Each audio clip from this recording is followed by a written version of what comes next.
Alright guys, so here's the story. Hypothetically, say you just bought a 2000 BMW 323i. You shut the trunk and there's no battery in the car, and even if there was, it wouldn't matter because the trunk handle and the microswitch have been completely removed, and the trunk release button in the cab and all of its associated wiring seem to have never existed.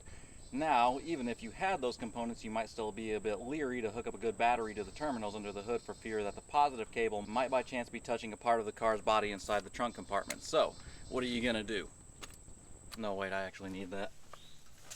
So what I've done is I've removed the backrest on the back seat to expose the wiring going to the trunk. And so basically what we're going to be doing is applying power directly to the trunk latch actuator circuit, or whatever the heck it's called, I don't know. And so what you're going to need is a good car battery to tap off of. Now you might be tempted to use a couple of 9 volts, but I have already explored that option.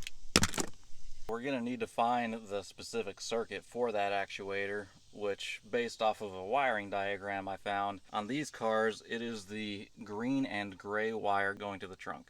So I've already got that cut and stripped. I got my big alligator clips hooked up to my battery on my truck, and then hooked to those, I got my baby alligator clips. So what you're going to want to do is you're going to want to hook up your negative cable to a part on the body of the car. And since this is being used as a general grounding post, I'm going to hook on to this right here.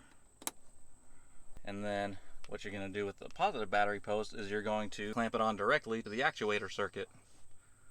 And I don't know if you heard that, but it sounded like the hood just popped.